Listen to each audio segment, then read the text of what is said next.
नमस्कार मित्रों, स्वागत है आपका हमारे YouTube चैनल अवन थॉट स्टडी पॉइंट पर। हम वैष्णव संप्रदाय के अंदर रामानुज और रामानंद को पढ़ चुके हैं और रामानंद के अंदर हमने रामानंद के 6 प्रमुख शिष्य जो थे उनके बारे में हम चर्चा कर रहे थे। तो हमने कल जो है संत पीपा जी के बारे में चर्चा कर चुके हैं। आज हम जो है वो चर्चा करेंगे संत धन्ना जी के बारे में और संत रैदास के बारे में। दोनों संतों के बारे में एक साथ चर्चा करेंगे। तो आइए देखते हैं सबसे पहले संत धन्ना जी के बारे में। संत धन्ना जी जाट। तो सबसे पहले ध्यान रखना कि धन्ना जी जाट किन के शिष्य हैं।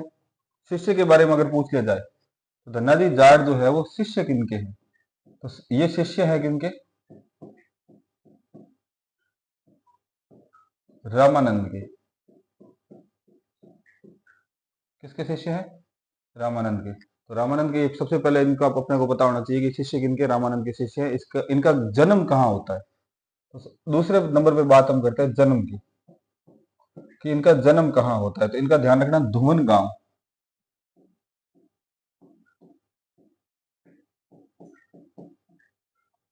धुवन गांव जो कि अपने पड़ता है राजस्थान के अंदर टोंक में। धुवन गांव टोंक में होता है। कब होता है भाई, तो ध्यान रखना इनका जन्म जो होता है वो होता है 1415 के अंदर।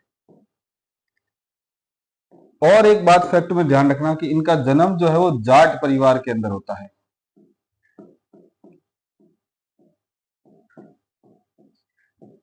जाट परिवार में इनका जन्म होता है। इनकी माता का और पिता का नाम के बारे में भी चर्चा कर लेते हैं कि इनकी माता का नाम क्या है और इनके पिता का नाम क्या है। तो ध्यान रखना इनकी माता का नाम है गंगा और पिता का नाम है राम स्वरूप। तो पिता राम स्वरूप और माता का नाम है गंगा।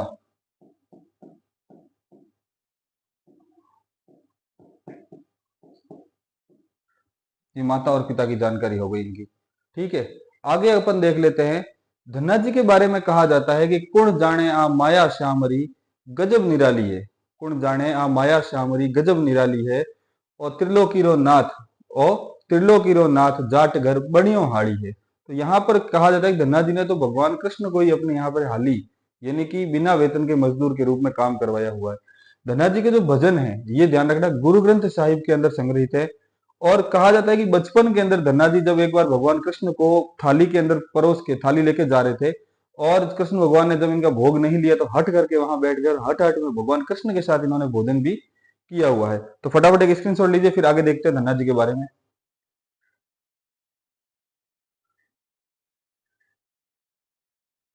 ठीक है, चलिए।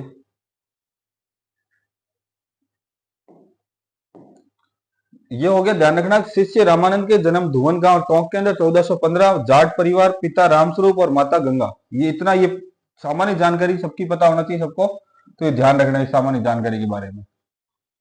आगे देखते हैं कि धन्ना जी को ध्यान रखना राजस्थान का रामानंद भी कहा जाता है। राजस्थान के रामानंद से भी ये प्रसिद्ध हुए हैं। राजस्थान के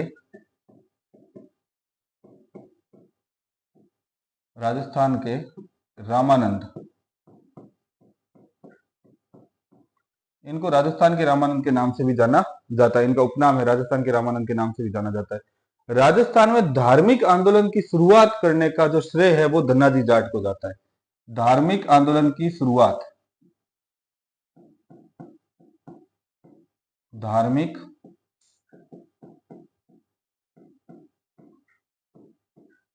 आंदोलन की शुरुआत का श्रेय किनको जाता है, राजस्थान में। ध्यान रखना राजस्थान में धार्मिक आंदोलन की शुरुआत का श्रेय किनको जाता है, धन्ना जी जाट को जाता है। और आगे अपन बात करते हैं इनके बारे में कि इनके भजन कहाँ संग्रहित है। मैं आपको पहले बता चुका हूं, एक बार और बता रहा हूं। धन्ना जी के जो भजन हैं, भजन सिखों के पवित्र ग्रंथ गुरु ग्रंथ साहिब, गुरु ग्रंथ साहिब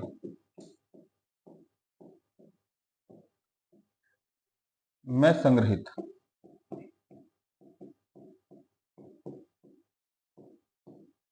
इनके जो ग्रंथ है वो कितने कितने भजन संग्रहित है गुरु ग्रंथ साहिब के अंदर, तो ध्यान रखना 3 भजन जो है वो संग्रहित है। कितने भजन संग्रहित है? 3 भजन। आगे धन्ना जी के बारे में और जानकारी लेते हैं, एक बार इसका स्क्रीनशॉट ले लीजिए, फिर आगे चलते हैं।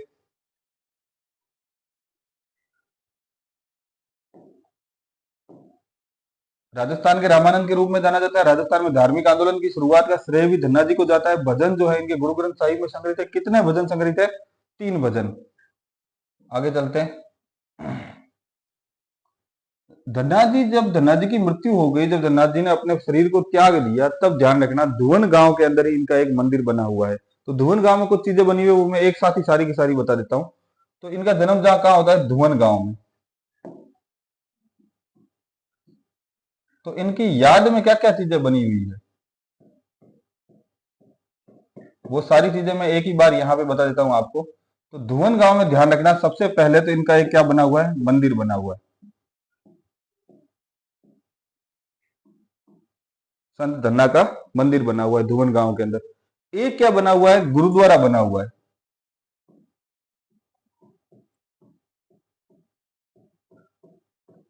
ठीक है। एक ध्यान रखना, एक तालाब बना हुआ है। तालाब है, उसका नाम है, ध्यान रखना, मोती सरोवर तालाब। अब इसके बारे में मैं आपको बता देता हूँ कि इसको मोती सरोवर क्यों कहते हैं।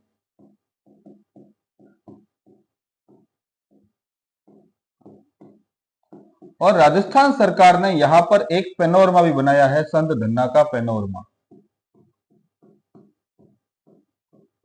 ये चीजें ध्यान रखना। अब मोती सरोवर तालाब क्यों कहा जाता है, इसके बारे में भी चर्चा कर लेते हैं। देखो क्या होता है कि एक बार धन्ना जी को कुछ संत मिलते हैं, धन्ना जी उनकी सेवा करते हैं, सेवा से वो संत वो प्रसन्न हो जाते हैं, और प्रसन्न होकर धन्ना जी को कुछ बीज देते हैं। वो बीज जो है लौकी, अपने लौकी होती है, वो उस लौकी के बीज होते हैं, और धन्ना जी ले जाकर अपने खेतों के अंदर उन बीजों को उगा देते हैं, और उससे लौकी लौकी पैदा होती है। लोगों के बाजरा होता है, धन्ना जी की लौकी होती है। धन्ना जी, लोग बाजरे को काटते हैं, वो लौकी को काटते हैं। और जब वो लास्ट में जमींदार जब जो है वो मांगने के लिए आता है, लगान मांगने आता है, तो जमींदार कहता है कि मेरा लगान, तब धन्ना जी कहते हैं मैंने तो लौकी बोई है, जो बोया है वही लगान के रूप में दूंगा। तो धन्ना जी उनको लौकी दे देते हैं। तो जमींदार मान रखते हुए सिर्फ 2 लौकी लेके जाता है, और रास्ते में ले जाते वो लौकियों को फेंक देता है कि मैं क्या करूंगा लौकियों का। तो वो फेंक देता है। जैसे ही फेंकता है, लौकी टूटती है, तो उसके अंदर से मोती निकलते हैं। तो जमींदार उससे प्रभावित हो जाता है, और वापिस धन्ना जी के पास जाके कहता है कि आपने तो मुझे मोती मोती दिए, मैं आपकी याद में क्या बनाऊंगा? मोती सरोवर तालाब बनाऊंगा। इस कारण वहां पर एक तालाब बना हुआ है जिसका नाम है, जो मोतियों के समान जिसकी वैल्यू है, इसीलिए उसको मोती सरोवर तालाब के नाम से जाना जाता है। अब धन्ना जी के बारे में एक और बात ध्यान रखना, 1945 में, 1945 के अंदर, 1945, भारतीय फिल्म निर्माता, एक ध्यान रखना, भारतीय फिल्म निर्माता केदारनाथ शर्मा, भारतीय फिल्म निर्माता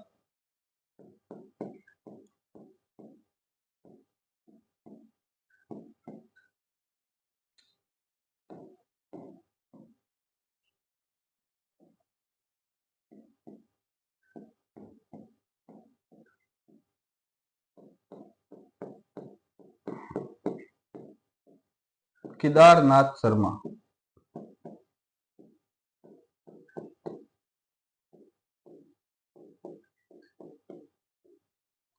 कब? 1945 के अंदर ने एक फिल्म बनाई, ने फिल्म बनाई। तो फिल्म का नाम क्या था? ध्यान रखना कि फिल्म का नाम है आपके धन्ना भगत। फिल्म का नाम ही है धन्ना भगत।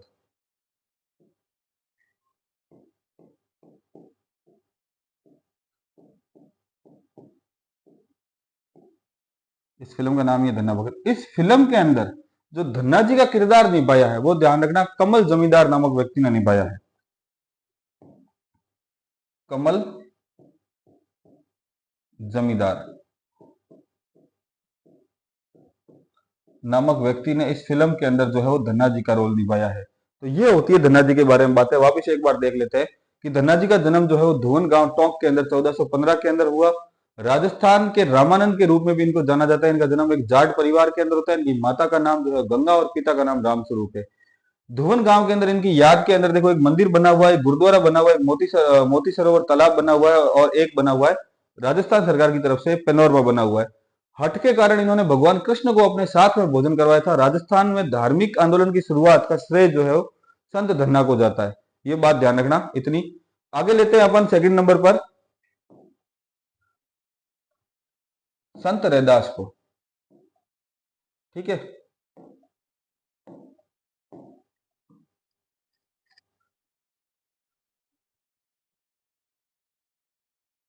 संत रैदास, इनको देखो रविदास इनका मूल नाम है, रविदास।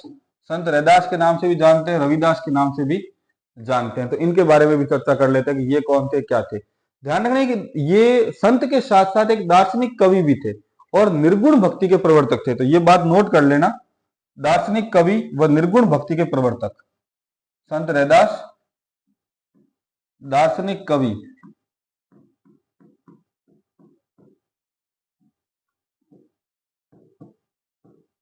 और निर्गुण भक्ति के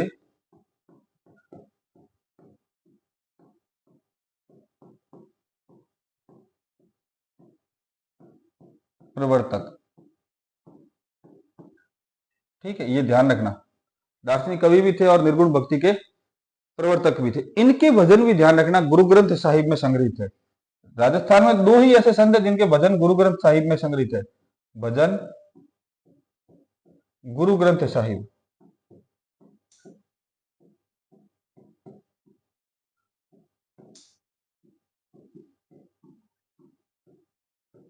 दो है, कौन कौन? संत धन्ना व संत रैदास। इन दोनों के भजन जो है वो गुरु ग्रंथ साहिब के अंदर संग्रहित है।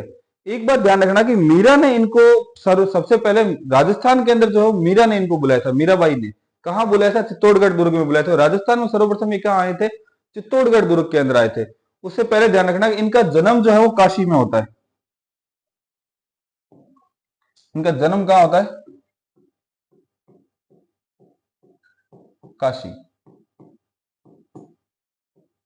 ध्यान रखना, राजस्थान में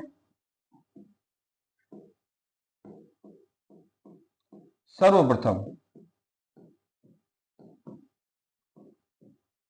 चित्तौड़ दुर्ग में आए।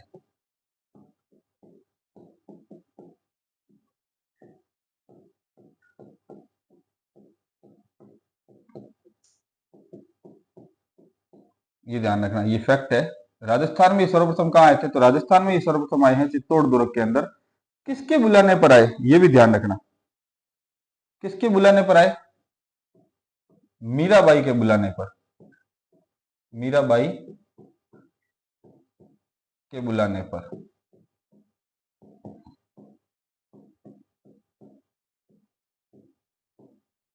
कहां आते हैं? राजस्थान आते हैं। सर्वप्रथम कहां आते हैं? चित्तौड़गढ़ दुर्ग के अंदर आते हैं। ठीक है ना। अब देख ले कि इन्होंने, इनके ग्रंथ का नाम है, ध्यान रखना, संत रैदास की पर्ची। इनके ग्रंथ का नाम क्या है? ग्रंथ, इनके एक ग्रंथ है संत रैदास की पर्ची।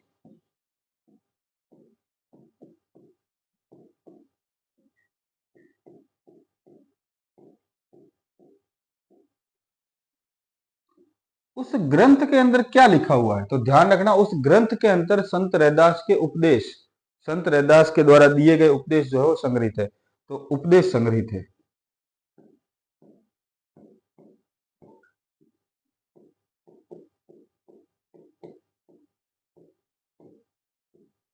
संत रैदास के क्या संग्रहित है? उपदेश संग्रहित है। इनके अगर पूछ लिया जाए कि बचपन में जब ये छोटे थे तब एक पाठशाला जाते थे पंडित शारदानंद के पास में, पर ये चमार जाति के होने के कारण, ये जानकारी ये भी ध्यान रखना कि किस जाति से बिलोंग करते थे? चमार जाति।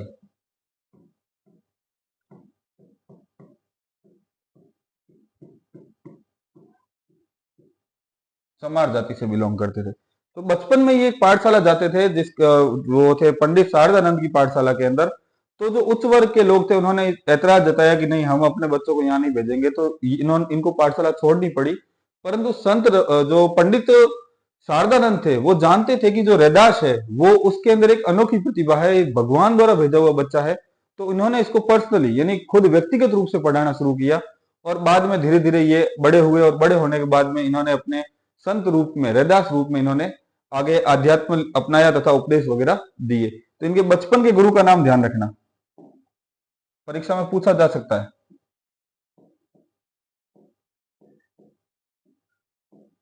बचपन के गुरु पंडित शारदानंद।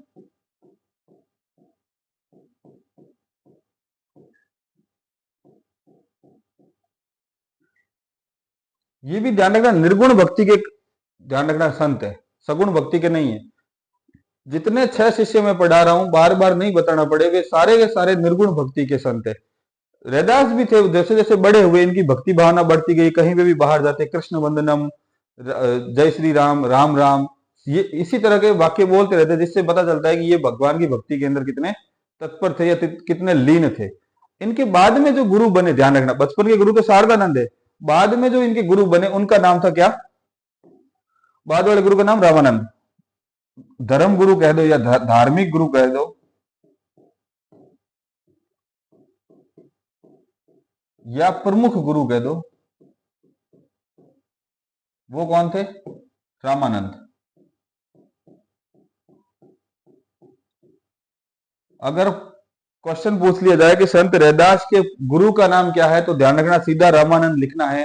अगर पूछ ले कि बचपन के गुरु का नाम क्या है, तो पंडित शारदानंद लिखना है। सीधा गुरु का पूछे तो क्या लिखना है अपने को? रामानंद ही लिखना है।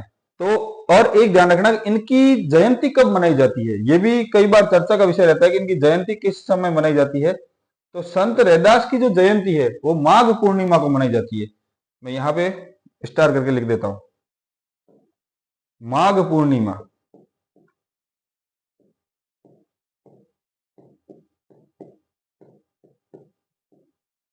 संत रैदास की जयंती।